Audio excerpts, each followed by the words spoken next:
You know, kitchens are still getting larger and larger. They are more and more industrial production sites. And in various areas of the kitchen, waste is being generated. So these large kitchens need a technology. In-feed stations where you put in the waste is being forwarded to a central storage, normally in a tank. The contents of the tank can be pumped out into a tanker and be brought to an AD plant or a composting site. The bin as such is always a problem, especially in large kitchens. A large kitchen can have about 1,000 liters or 2,000 liters of waste per day, 20 bins. And that is not easy to handle. The hygienic side of bins is also very problematic because you need to transport the waste through the kitchens. You're not allowed to touch the hygienic parts of the kitchen. A food waste disposal system is actually bringing along hygiene in these large kitchens and also productivity. There's a misbalance. First of all, we produce much too much food waste, but we also produce much too much other waste. We consume and destroy sources of nature at a much faster rate than the biosphere can actually regenerate. We drain the natural resources of the earth, and well, it's true, we fill it up with waste. And that is not a nice perspective for us and for future generations. Affluent societies has also become very effluent with an E. They're leaking, and contaminants, pollutants go into nature. While waste prevention has to be at the core of any strategy for the future. Waste prevention has to be a systemic approach. Waste prevention is also covering that we need eco-design, which is actually designing products and production in a way that we don't produce so much waste. Waste prevention is also about repair. We have to rethink the whole system. There are lots of mechanisms which are not really sustainable. You know, single-use packaging, single-use items. You have the planned, managed obsolescence. You have sometimes, if I want to have a mobile phone repaired, it costs so much and it's so difficult. So it's this encouragement of repair. I really think we have to redefine the rules. We have to go away from privatising gains and profits and socialising damages and losses, which is today quite normal in the waste world. Packaging prevention law, packaging waste law, that the objective is to reduce single-use packaging and to promote returnable systems. Now that was written in the early 90s, about 30 years ago. Well, we have doubled or tripled the waste quantity from packaging. They consider themselves to be world champions of recycling. It's quite a laughable concept because there is actually no competition between the countries. Switzerland has a structure and is doomed to incinerate because there are so many incineration plants here.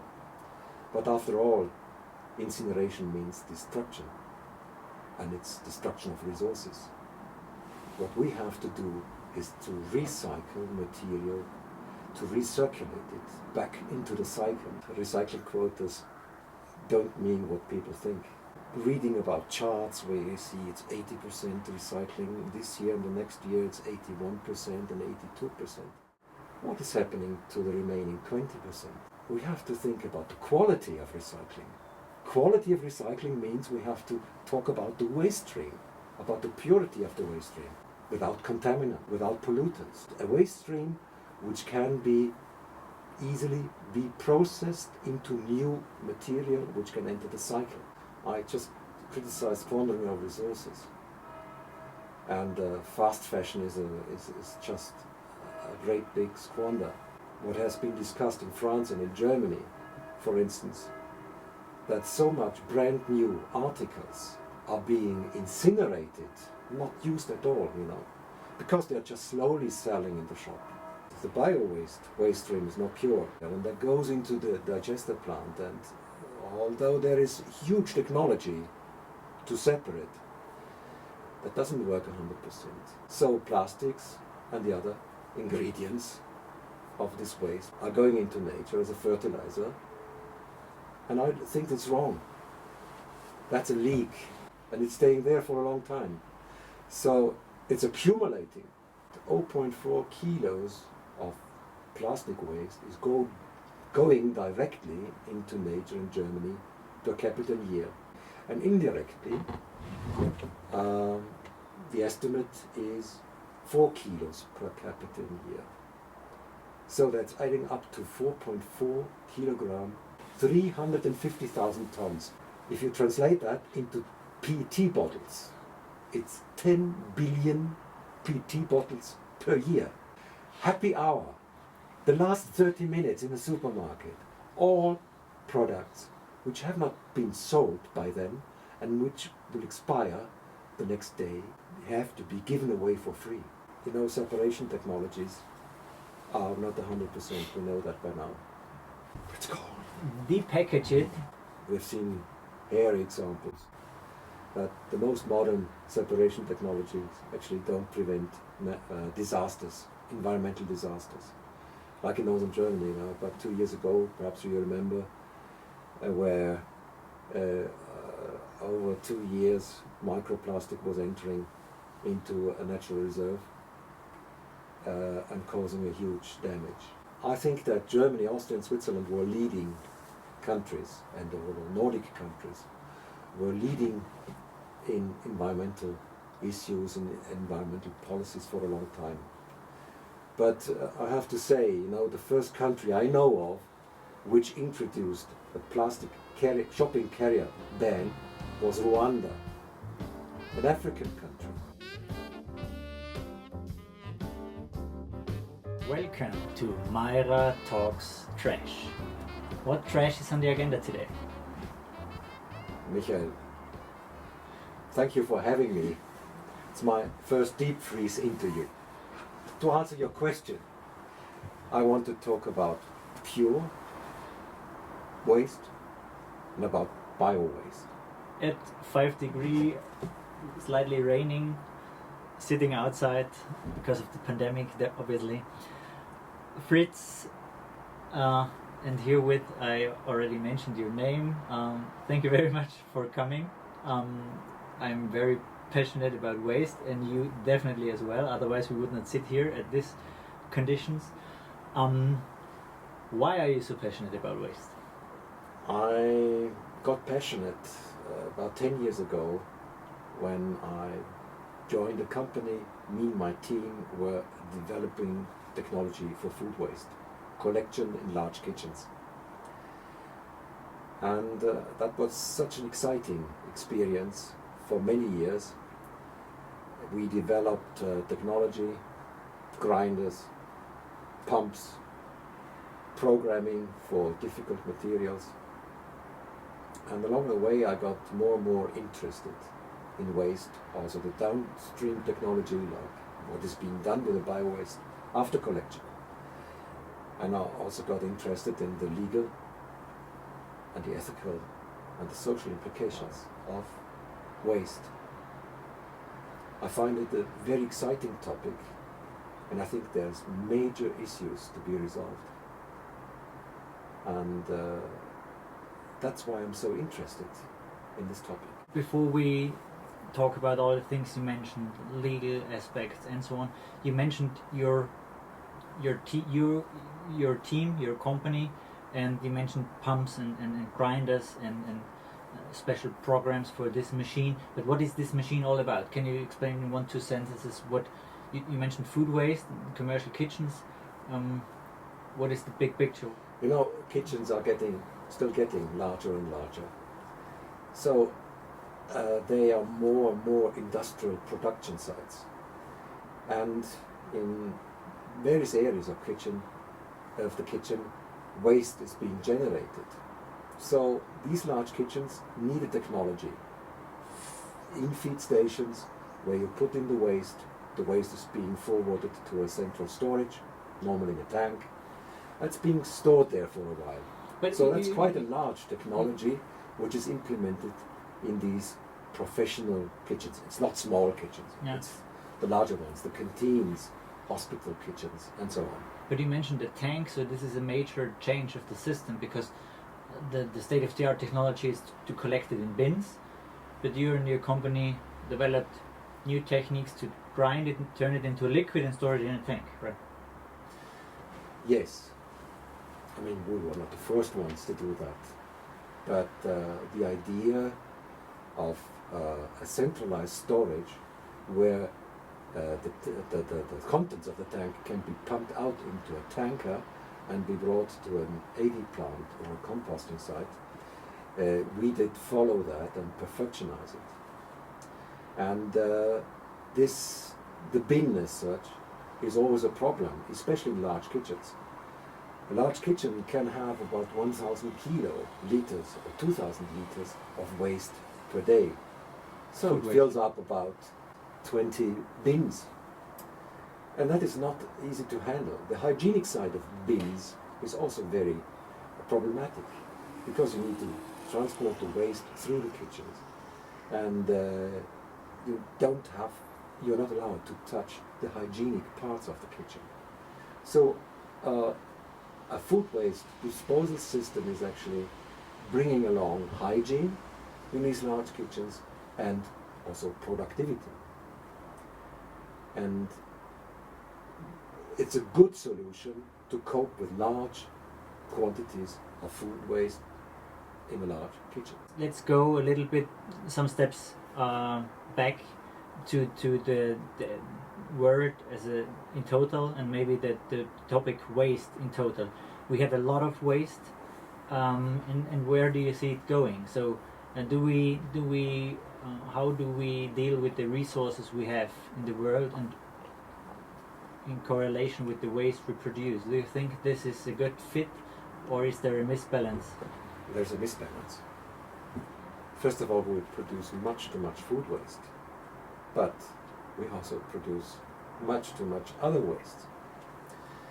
And I think that we consume and destroy the resources of nature at a much faster rate than the biosphere can actually regenerate. We drain the natural resources of the earth, and well, it's true, we fill it up with waste. And that is not a nice perspective for us and for future generations. Affluent societies has also become very effluent with an E. Okay. They are leaking, and contaminants, pollutants go into nature. I think from there we need to rethink waste. We need to get much better at waste prevention, much better. And we also have to reinvent recycling. Today's recycling is not up to the task. Recycling is a very important topic, which we will talk about, of course, in detail in a minute. But you mentioned also prevention. We have the waste hierarchy, 5 steps, and prevention is the most important thing, because if we can prevent waste, we do not have waste at all. Do you think, concerning prevention, are we doing enough, or what? Well, yeah, we should prevent more waste, but how? Do you have some suggestions what could be done to really prevent wasting resources? Well, waste prevention has to be at the core of any strategy for the future. Like the EU has come out with the Green Deal last year.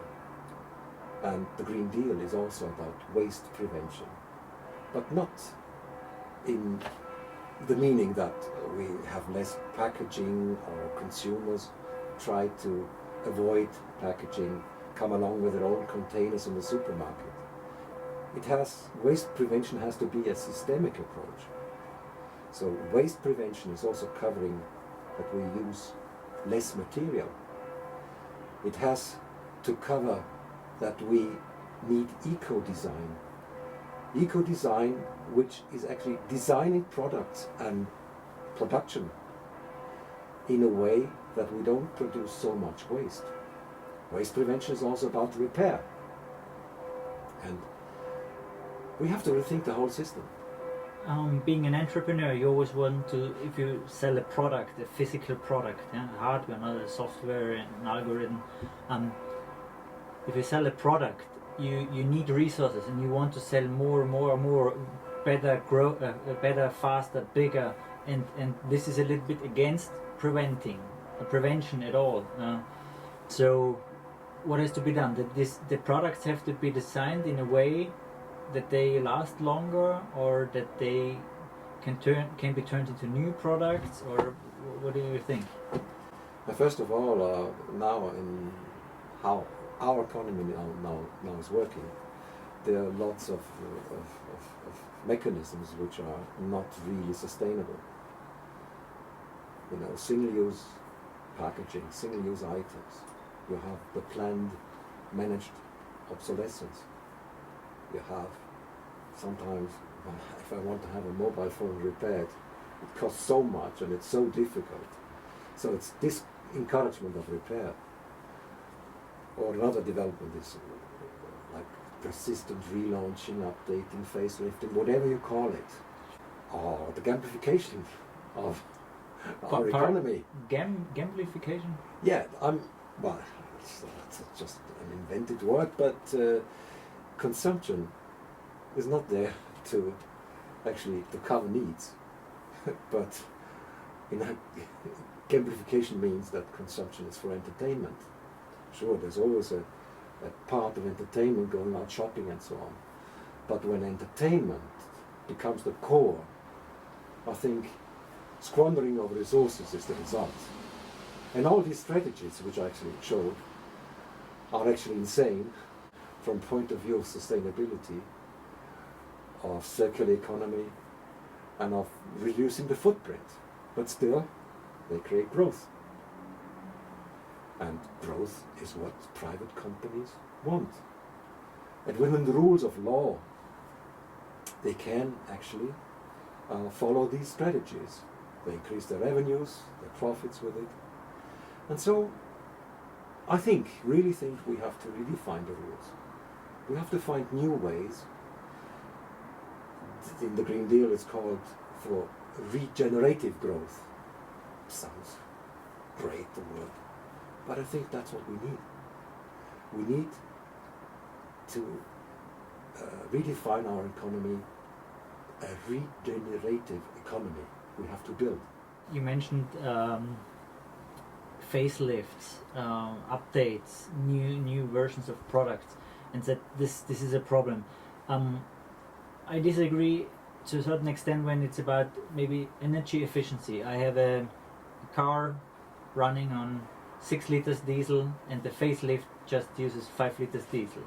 Of course it's a problem if someone wants to buy a new car after 2 years because he wants to have the new car, although his old car would run for, I don't know, 15-20 more years.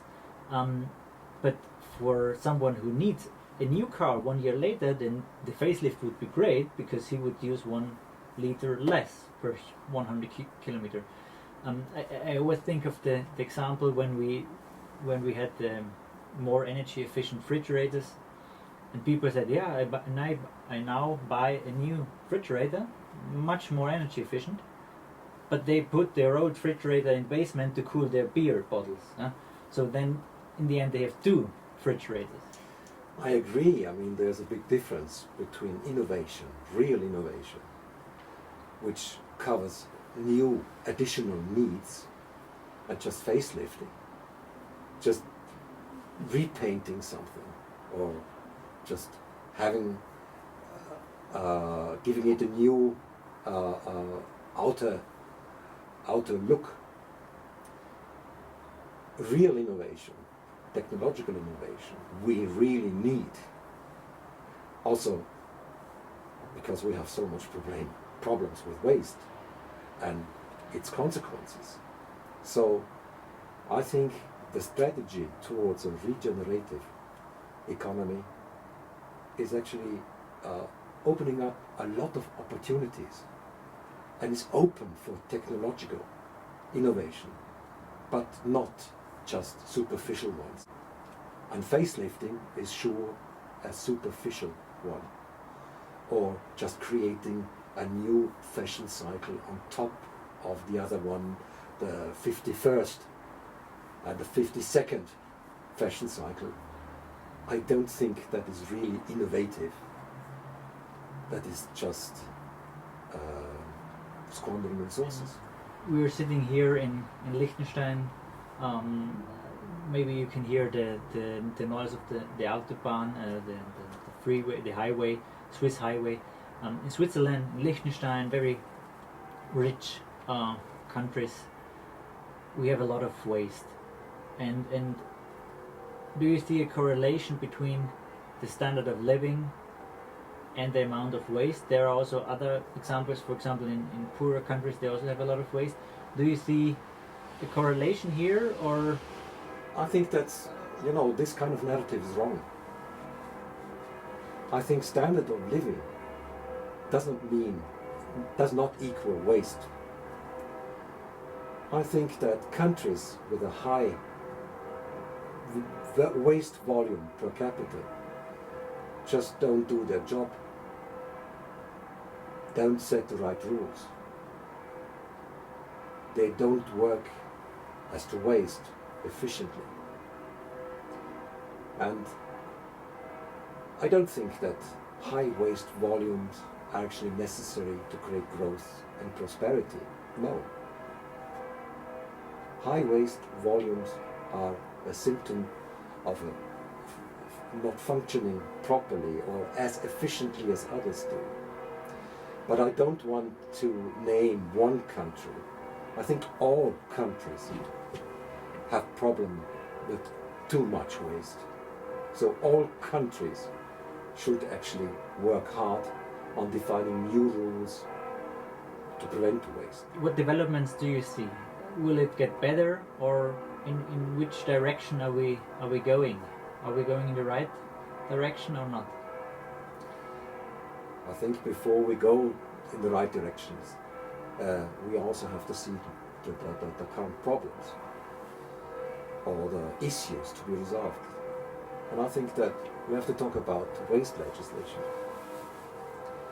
We have to talk about that we have to go away from privatising gains and profits and socialising damages and losses, which is today quite normal in the waste world. We have to talk about prevention, about recycling, a recycling quota,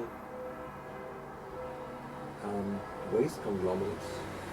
And what we really also have to talk about is the leakages in our economy. There are a number of problems today, and if we acknowledge them, we can find ways to resolve them. So you mentioned legal legislation, then the problem privatizing earnings, profit, socializing debts, yeah. Then the third was prevention. I think we already talked a little bit about that. Yes. Recycling. What was the fifth? I think you mentioned six. Recycling quota. The recycling quota. We have to measure what we do. Was it and then another one? Sustainability. And the structure of the waste management economy. And the leaking economy. The leakages in the economy. Okay, let's start with the first example you mentioned, the legislation. I think all countries have a problem with legislation. Legislation is not up to the task. Rules, how we deal with waste, to prevent waste, or how we recycle, are not up to what we actually need. And we have to acknowledge that. And now, waste laws were introduced in the 80s and 90s. And in the first sections you read about the objectives, the goals. And we haven't actually reached these goals. A good example is packaging law, where you could read in the German and Austrian packaging law, packaging prevention law, packaging waste law, that the objective is to reduce single-use packaging and to promote returnable systems. Now that was written in the early 90s.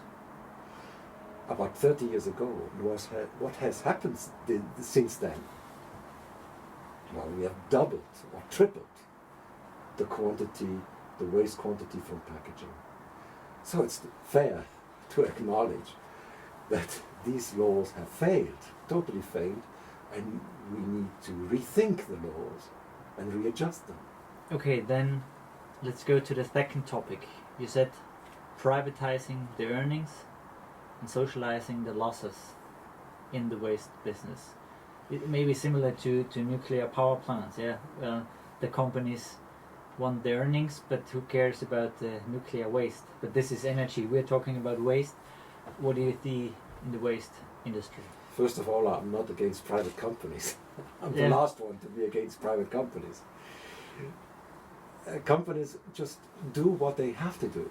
They have to maximize their profits, their power, their market share, and show the revenues. I think we have to attribute to what companies do, what everyone does, its true cost. And let's take the example of disposability. That's a term I borrowed from Meirer, a researcher, Portuguese researcher. She had some very interesting, she published some very interesting articles about waste and recycling. Disposability. Now, disposability is a strategy which increases profits of private companies, producers, retailers, and sure, the more waste, the better for the waste management companies. But increasing wage means also cost. And the cost is being borne by society, especially long-term costs. Just think of landfills, how much it will cost to rehabilitate landfills, leaking landfills, old landfills. And there are examples. I know of one example here in Switzerland, a landfill where the total revenue of the landfill operator was 20 million francs. And 30 years later, it cost 800 million francs to rehabilitate. So I think it's fair that future costs of waste, disposal of waste, of rehabilitation of emissions and so on, have to be borne and have a today's price. But I think the price of waste strongly depends, and then we come back to the first example you mentioned, strongly depends on the legislation. For example, if in one country you cannot dewater category 3 waste into the sewer system, in another country you are still allowed to do it, and therefore this is a huge difference. Yeah? And when we talk about the costs of waste in the future, it's very difficult to say how high are the costs, because you don't know what the legislation will be in 10 years. But otherwise I fully agree with you, and I really like the term disposability. I haven't heard that before, but I definitely will remember it. So this was the second example you mentioned. The third, prevention, we already talked about that. Do you want to add something to prevention? I just want to say that there is not enough, by far not enough, prevention of waste today. And countries like Germany and Austria have been criticized for that. But they are the world market leaders, or at least they say they are, or they sell themselves as...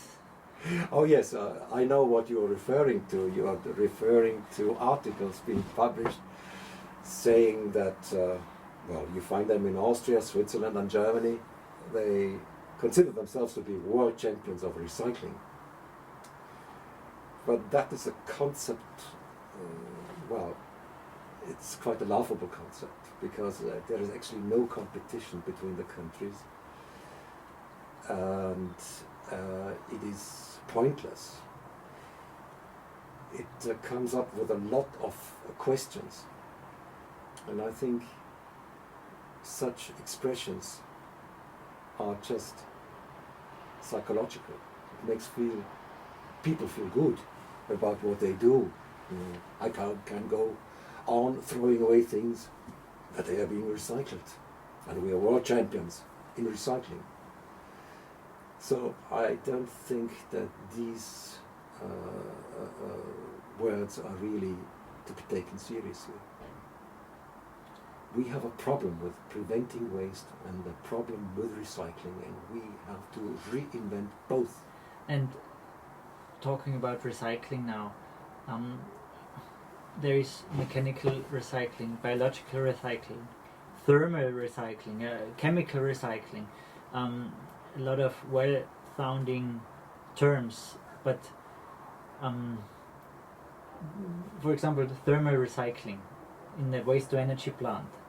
Do you think this is the way to go, or what should be burned in a waste-to-energy plant? I think this is more or less it's better than to put it on a landfill, but you can do much more with it than to just burn it and produce energy, because most of the resources are lost, except metals maybe. And you're absolutely right. Yes, that's correct. I think incineration is not a strategy. But you here have to try. In Switzerland? Yes, Switzerland has a structure and is doomed to incinerate, because there are so many incineration plants here. But after all, incineration means destruction, and it's destruction of resources. What we have to do is to recycle material, to recirculate it back into the cycle in order to reduce the footprint. And incineration actually leaves the ashes, the sludges. They have to go in a landfill. And there is no incineration. Even the best incinerator plants in Switzerland have emissions. So that is not a strategy to follow. We need to recycle. We need to extract material out of waste and put it back into the cycle on the same level of use and quality. Yeah, because I think you mentioned the emissions of an waste-to-energy plant. I think technically we are able to more or less reduce it to just CO2, to clean it with the air filtration systems are so sophisticated already. So in the end, it's mostly CO2. I think this is possible, but this is not so much the problem. Like you mentioned, the problem is we lose resources. Because we need the resources to keep them in the circle much longer. Otherwise, we are this affluent society. The affluent society, yes. As you mentioned. So what do you think about the recycling quota? I sometimes compare it to energy to efficiency of a plant, energy efficiency. It says this plant, I don't know, is for example a CHP plant, a combined heat and power plant, has an electrical efficiency of 50%. But what does it mean? What is included in this efficiency and what is excluded? Because the internal energy use, is it included, yes or not, and so on. And the same is for the recycling quota.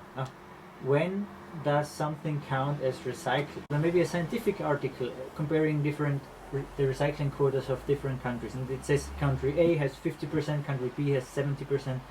What does it mean? So what is happening with the 50% and with the rest? Do you think, can you trust these figures, and what do they say? Well, I actually fear that recycling quotas don't mean what people think. First of all, they are calculated totally differently in different countries. So to compare these quotas is next to impossible.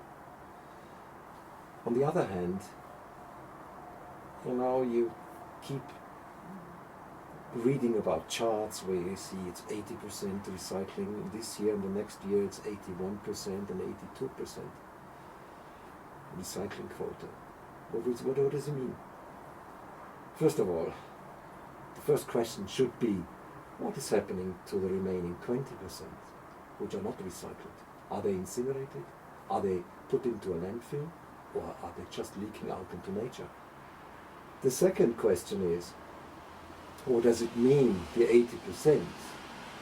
Is it collection of 80%?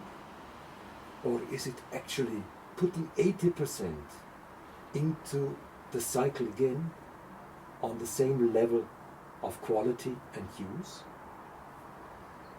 So, and every country has a problem with it. Like, for instance, in Germany, I have to say it, the recycling quota up to last year was, in plastics for instance, was next to meaningless.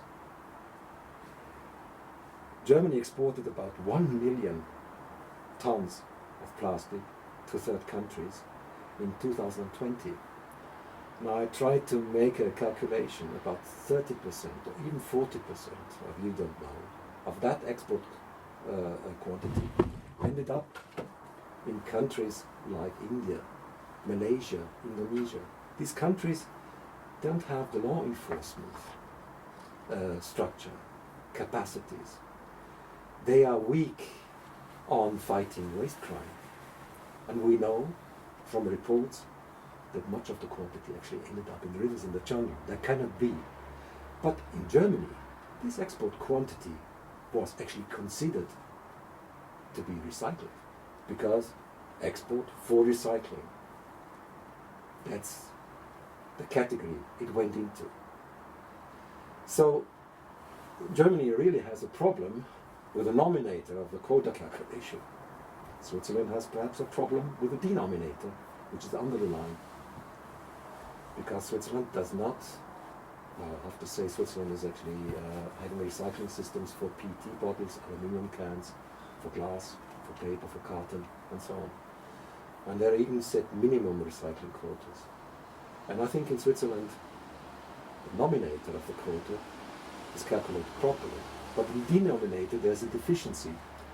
All quantities of PET bottles, aluminium cans, glass bottles, and so on, which are imported privately, are not calculated. And in a country where 10% or even more of private consumption is being privately imported, because the Swiss like shopping abroad. Yeah, because it's cheaper. That is a quantity, a considerable quantity. So every country has its problems in calculating the quotas. And I think we have to rethink the quotas. And for me, an approach, as I said in the beginning, is we have to think about the quality of recycling. Quality of recycling means we have to talk about the waste stream, about the purity of the waste stream. We want to have pure waste streams. What's pure waste stream? Without contaminants. Waste as a waste stream without pollutants. A waste stream which can be easily be processed into new material which can enter the cycle. On the one hand. On the other hand, we have to go the Swiss way about the recycling quota. In Switzerland, the recycling quota for PET bottles is more a recirculation quota. We have to not just recycle, meaning put it in the cycle somewhere, but we have to put it back into the cycle on the same level. So PET bottle, a wasted PET bottle, has to become a PET bottle again, not downcycling. Downcycling is not the proper way of recycling. Quite unsustainable, yeah. And this is, I think, the fourth example you mentioned before. You said, just to summarize it again, waste legislation, then privatising earnings, socialising costs, prevention, recycling, and then there was sustainability. What do you mean? We talked about the trends, the developments. What do you see with concerning sustainability? Because it's such a huge topic. How do you define sustainability, or what I actually criticize with sustainability is now that today sustainability, everybody is sustainable, and everything is sustainable. And that is not the case. Our footprint is much too big, and we have to reduce our footprint on the earth. I looked up the internet sites of fast fashion retailers, and all of them are sustainable. What can you define fast fashion? How many cycles a year do they have? I think there's no official definition But if you have like 10, 20 fashion cycles a year, or even 30, when the products are in the shop for a short time and they are outdated, out-fashioned within a short time, that's fast fashion. Now, fast fashion is a squandering of resources, enormous squandering of resources, and the largest fast fashion retailer, his internet site reads, "Join life. We want to reduce the impact of our products."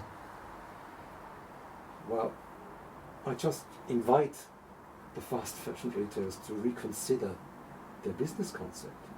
Why do you need 20, 30 fashion cycles a year? Just reduce to 4. Why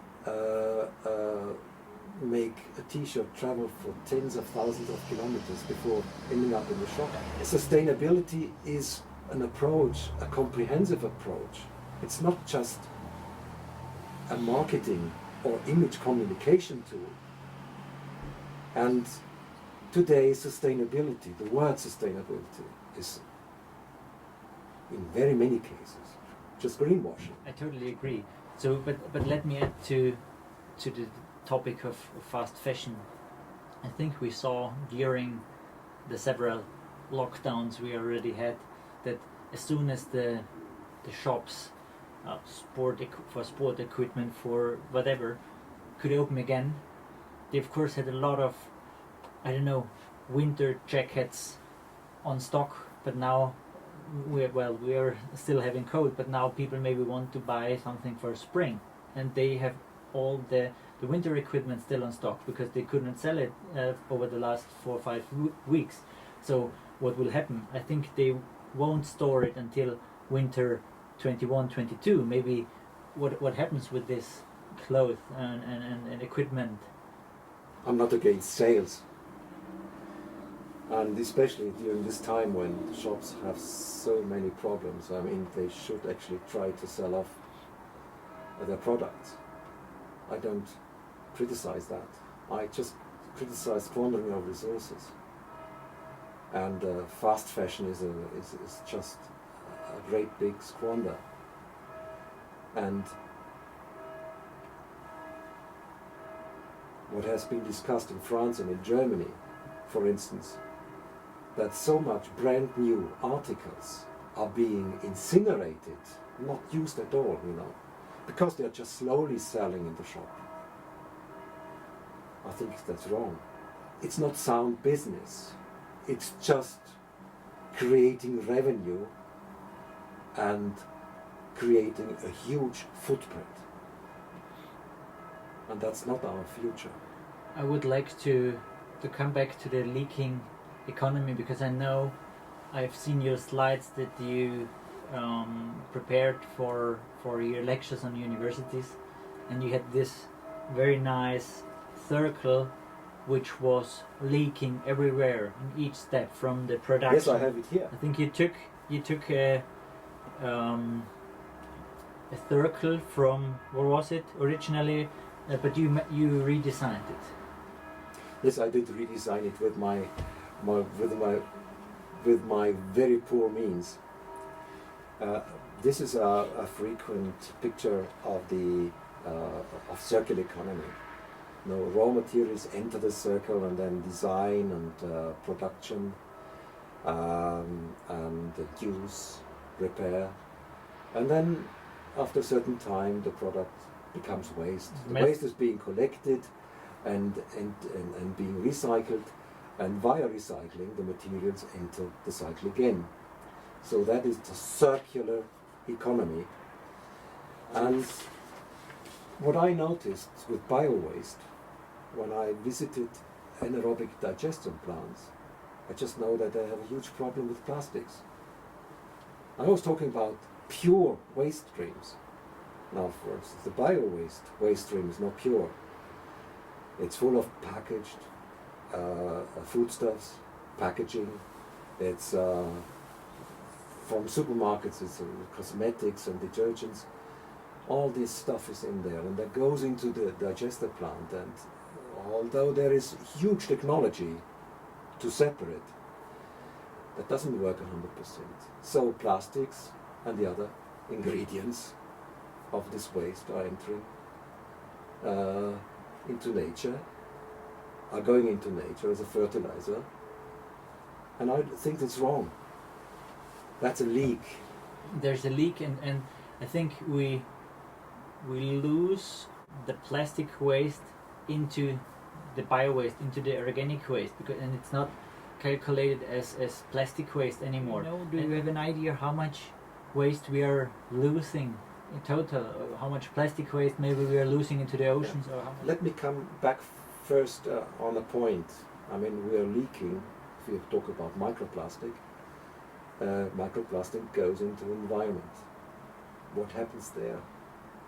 Microplastic is not biodegradable. You know, some plastics takes 10 years to decompose.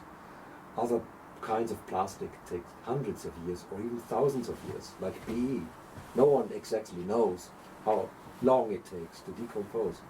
So we have in the digestate, if we have in the digestate of biogas plants, if we have microplastic in there, it stays in the soil. It stays in the soil, and the digestate is used for fertilizing, or soil conditioning. It stays in the soil. It's being washed down to the groundwater level. It's entering the biosphere, and it's staying there for a long time. So it's accumulating. And this accumulation, year after year, huge quantities of contaminants, of pollutants, are leaking into nature and staying there forever. And that is a slow, creeping intoxication of nature, of the biosphere, including man. It's also in us, within us. So that is a serious issue. And if you talk about quantities, it's hard to quantify. I just found some numbers in a report of the Advisory Council on the Environment, a German government body. The lobbying organization? Or No. It's a group of scientists advising the government. And they said they estimate that 0.4 kilos of plastic waste is going directly into nature in Germany per capita year. Directly. And indirectly, the estimate is 4 kilos per capita a year. So that's adding up to 4.4 kilogram of plastic per year per capita in Germany. So times 80 million. 83 million. That's 350,000 tons. 350,000 tons. If you translate that into PET bottles, it's 10 billion PET bottles per year. Per year, every year. We are losing due to littering or The equivalent of 10 billion bottles is going into nature, just in Germany alone. Imagine around the world. Well, not imaginable. I know when we talk, for example, about food waste, I know that we are producing 1.3 billion tons of food waste a year. This is also something I cannot really... It's unbelievable. No, it's unbelievable. But coming to food waste now, maybe, do you think we've already talked about plastic waste, about the connection of plastic waste in food waste, so we have microplastic in the food waste, but why do we have so much food waste at all? And do you have some suggestions to reduce food waste? Yes, I mean, it's a scandal how much food is wasted. And food should be for human consumption. And this huge quantity, so we should fight it. And in our world, here in Europe, there is a lot of initiatives to reduce food waste. Even government initiatives, private initiatives, and so on. The Tafel and other organizations that take Yes. expired or food that has... Yes. And also supermarket chains, for instance, are supporting these organizations. But I still think we have to go further. May I interrupt you before you please keep your point? But do you think? I know that in some countries these supermarkets already have to cooperate with these companies, and in some countries it's not mandatory yet. But do you think they do it for sustainability reason because they really mean it, for greenwashing reason, or for another reason that I can imagine is if you give away your food waste for free, you don't have to pay for it. I mean, you're referring to a point what I wanted to make. I think, first of all, no private company has the right to produce avoidable food waste. You refer to supermarkets. Supermarkets are already reducing prices if a product is near expiry. So 30-50% is quite common, and that has come up the last few years, and I fully welcome that. But I think that has to go further. Yes, we should go down to zero, price zero. Happy hour, the last 30 minutes in the supermarket, all products which have not been sold by them and which will expire the next day have to be given away for free. Food should be consumed. I'm also advocating that dumpster diving, you know what dumpster diving is? Yeah. That is taking food, edible foodstuffs out of waste containers. That should be made legal. No one has the right to produce food waste. I think that private companies, kitchens, supermarkets should make waste accounting. They should actually register how much waste they produce. And I'm talking about avoidable waste. There's a lot of waste which is food waste, which is not avoidable. You have to consider that as well. You know? I'm not a dreamer. Avoidable waste has to be avoided. So why not bring supermarkets to introducing happy hours? There's one strategy for that. It's penalizing food waste to at a much greater scale than today. And I was referring, when we talk about supermarkets, I was referring to packaged foodstuffs, which cause a lot of problem in the treatment plants. I'd say supermarkets have to be persuaded by law to depack foodstuffs on site. If they produce manually, yes. Yeah, In order, supermarkets and other waste producers should be brought to the point that if they produce waste, it should be pure waste without foreign matter. But the problem of unpackaging, I talked with Christian Kloser, unfortunately, in German, about an Entpackungsmaschine, and depackaging machine, mechanically. And he was explaining that you will always have microplastics. There is not the perfect depackaging machine yet, and we will maybe never have it, because if you have a compound, a plastic organic compound, you have to cut it that you can separate it, and always if you cut it you have microplastics, and you never can separate to 100% plastic from the organic. So I think mechanical depackaging and the pure waste doesn't fit for me, so it would be manual depackaging. And then we have already the hygienic issue again, because for example, just think of an expired, I don't know, frozen fish. If it's frozen it's maybe still fine, but if something is expired, maybe meat, fish, then we're talking about critical materials hygienically, and someone would have to depackage it and then maybe sort strawberries or something fresh. There might be a hygienic cross-contamination. Yeah, but just take professional large kitchens as an example. They manage with hygiene. You have to have different rooms.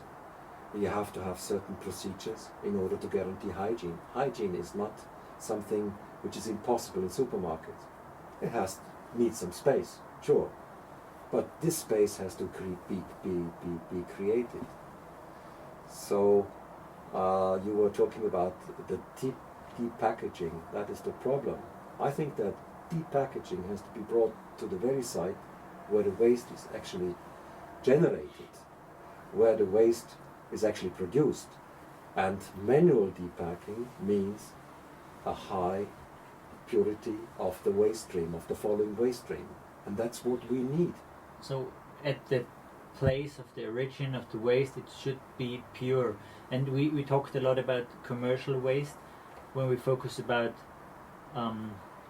residential waste.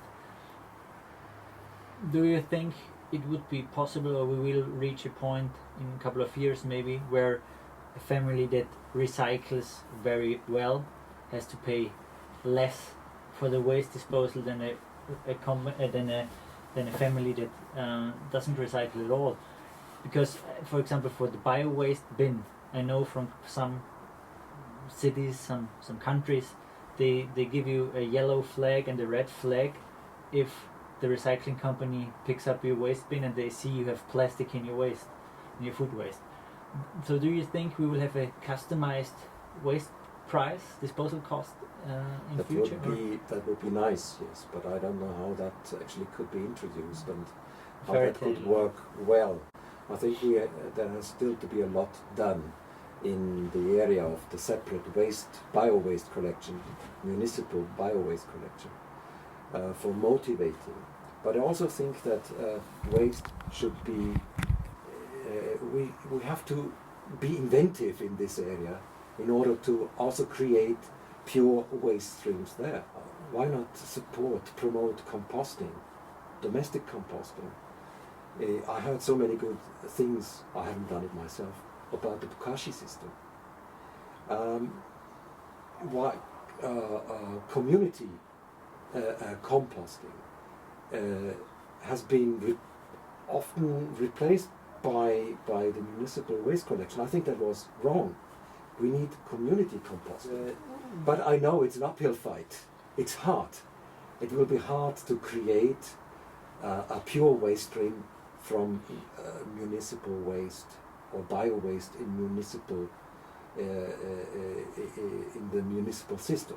What I don't think is ever having a future is to extract the biofraction from general municipal solid waste. I really doubt that anytime soon we'll generate a contaminant, pollutant-free waste stream, bio-waste stream, out of general municipal waste. Well, Well, perhaps you have a different opinion. Yeah, I think you know that this was my PhD topic where we tried to mechanically separate the organic fraction from the municipal solid waste, MSW, to create a co-substrate for co-digestion. But this is maybe a different video where I will explain this topic. But do you think we will need new rules here to change that system, or what is your approach? As I said, we need new rules, yes. We need to reinvent waste prevention, we need to reinvent recycling. And we need to create incentives, not just rules, laws, but incentives for businesses and the economy to progress in the direction of circular economy. And this will be an overhaul. This will be a reinvention of economy as a whole. We see waste is getting more and more problematic with just some developments. At the beginning of this year, the Basel Convention went into force, just as an example.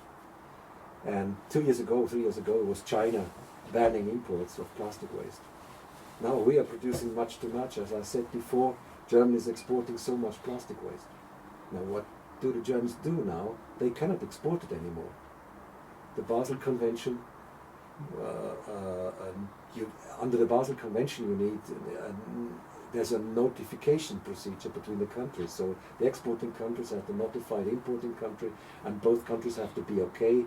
The waste has to be non-hazardous and has to be easy to recycle. So waste dumping in developing countries is not possible anymore. But what do the Germans do with all the excess waste now staying in Germany? So we have a waste squeeze, and that is putting pressure on us to redefine things. But you mentioned Germany first. We talked about Switzerland. Now we talked about Germany. We both of us are Austrians, and also the Austrians are maybe to blame here in this context, because I think we could read it 2 or 3 weeks ago that a company we don't have to mention, there are also other companies, but they exported waste and the waste came back. So where did it go? Maldives or Malaysia or but you can read it more or less every week now that some developing countries send back the waste. Yes, I mean, after China now, I think last year or 2019 was India banning import of plastic waste, and I think the Philippines have come up as well with a ban. So we don't know where to go with it, and plastic waste is increasing, and the quantities are getting bigger and bigger, and we need to do something about it. So it's a good time to start to rethink how we deal with plastic waste and with waste in general, also bio-waste. We are forced to do it. We are forced to do it, to treat it, and to separate it. Of course, with that waste, to avoid waste is the best thing. Then to try, if we have waste, to separate it at the source of origin, so to have pure waste. And we will always have general waste. General waste has to be separated. What developments do you see concerning separation of waste, and do you think recycling companies are willing to separate, or what is the role, what part do recycling companies play in this context? Well, I think they play a very important part. Their role is very important. Separation technologies are not 100%, we know that by now. We've seen hairy examples. But the most modern separation technologies actually don't prevent disasters, environmental disasters. Like in northern Germany, about 2 years ago, perhaps you remember, where over 2 years microplastic was entering into a natural reserve and causing a huge damage, and no one noticed. So we need to go into that, and companies and recycling companies or waste management companies have the interest to do it. We need to go further down. We need to go to the source of the waste and to create pure waste there. Because the downstream technologies are never perfect. They are never 100%. And even if 99% of the contaminants are taken out, the 1% is staying there in nature, is accumulating in nature, and over the time is causing great damage. So we have to go down to the source, we have to separate at source, we have to be consequent there. Separation at source is a must for all producers. And I agree, on the municipal waste side, we have a problem, sure. But on the company side, we can expect companies to separate their source, to separate their waste at source and thoroughly separate their waste at source. So, I already asked you the question at the beginning, who is to blame, and I think we don't just always have to see the negative flip side of it. Maybe if we are looking for good examples that can tell us, okay, there are good efforts to turn it into a good direction. Do you have some examples here of maybe some countries that managed or are going into a good direction concerning waste? Now, first of all, I want to ask to address the first part. I don't think that there are any villains or there are any crooks around who want to poison the world, or intoxicate the world. No. I just think that companies do what companies have to do. And waste companies operate within rules, and the present rules are not perfect as to waste. We have to improve. We have to set new rules for companies in order that less waste and better waste streams are produced. Examples. I think that Germany, Austria and Switzerland were leading countries, and the Nordic countries were leading in environmental issues and environmental policies for a long time. But I have to say, the first country I know of which introduced a plastic shopping carrier ban was Rwanda, an African country. And now... When was it, do you know? I think it was 2008. They introduced this ban. And while we dealt with the financial crisis, they had... Yeah, and now in Austria we are still discussing, or now, it was introduced now, just around 10 years after Rwanda. So we in Austria, we emulate Rwanda. By the way, also Burundi and Kenya introduced such laws before Austria. So there is a lot to learn from other countries. And today in bio-waste, I think it's countries like Singapore or even China, we can learn something. Which they are quite innovative. And they have a problem also with bio-waste. And they are very dynamic in finding solutions. Within Europe, as far as rule setting is concerned, I think that France is really pioneering at the moment. They introduced in beginning of 2020 the anti-waste law, which for me is a trendsetter. And it goes much further than the single-use plastic directive of the European Union. For instance, it says that single-use plastics will be phased out within 20 years, which means by 2040. France has committed itself to phase out, to stop single-use plastics. And there's quite an elaborate program behind it. What does it mean, for instance? If you have, in logistics, if you want to unitize packages, you wrap them with a plastic film, or stretch film. Or if you want to stabilize pallets for transport, you wrap them with this film. And there's a program that this kind of wrapping has to be replaced by a returnable system. Makes sense, perfectly sense. Or to equip washing machines with special filters for microplastics. So there's a lot of action taken. It goes much further than I now here really describe it. And France is actually pioneering also in one model. It's called the eco-modulation, which is making eco-fees, waste fees, dependent on the recyclability of a material.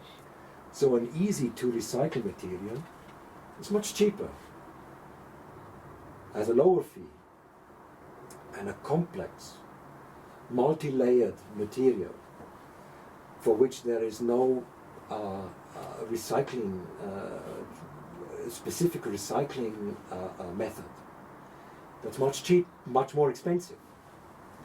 So that is incentivizing the economy, businesses, for eco-design. To go use materials which are easily recyclable. And I think that's the right way to go. And it's not just for packaging.